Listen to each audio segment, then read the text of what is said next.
7-6, 6-2. Il profite de la pause pour rentrer au vestiaire. Quelques minutes plus tard, il revient sur le court. 3-6, 2-6, 4-6. Qu'a fait Novak Djokovic pendant ces quelques minutes dans son vestiaire pour remporter sa finale du tournoi de Roland-Garros?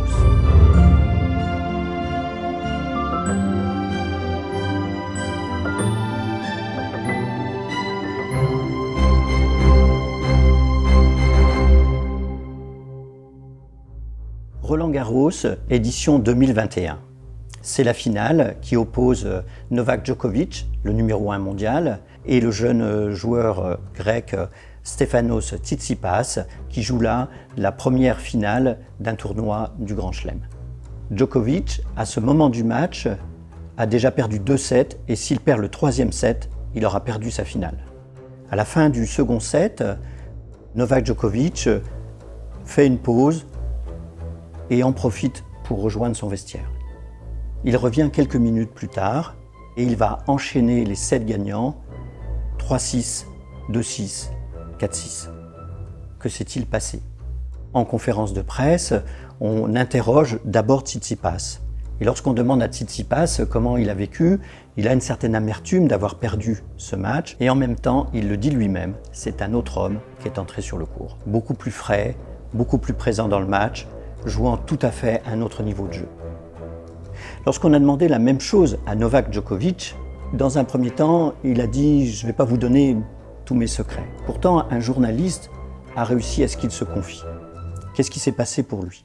La première chose qu'il a faite, c'est qu'il a eu un premier réflexe, c'est de retourner dans son vestiaire et donc de s'éloigner du lieu même du match. Lorsqu'il s'est éloigné du match, dans son vestiaire, il a fait une chose qu'il fait très souvent et il le dit, toute sa carrière, il a fortement travaillé bien sûr à son entraînement physique, mais aussi à son entraînement mental.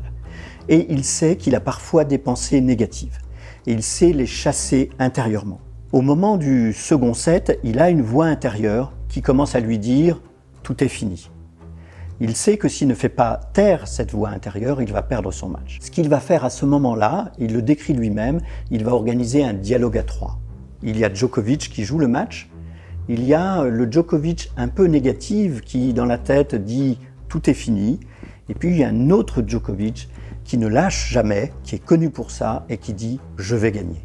Et au fond, pendant ces quelques instants, il va faire taire le critique intérieur, celui qui dit « tout est fini » et il va donner toute sa place à l'autre Djokovic, le Djokovic gagnant qui dit « je vais l'emporter ». Du coup, il se change. Il revient sur le court et quand il revient, non seulement il a changé d'apparence physique, il est plus frais, mais intérieurement, c'est quelqu'un d'autre. Et c'est parce que c'est quelqu'un d'autre intérieurement qu'il va gagner son match. Ce que fait Djokovic là-dedans a été décrit par Timothy Gallwey. Timothy Gallwey, dans ses ouvrages, décrit un mécanisme qu'il appelle le joueur intérieur, c'est-à-dire la partie de nous qui joue contre nous.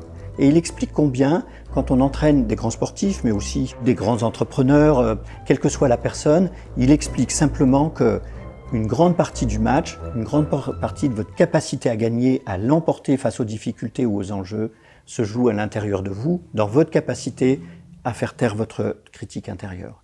C'est ce qu'a fait Djokovic.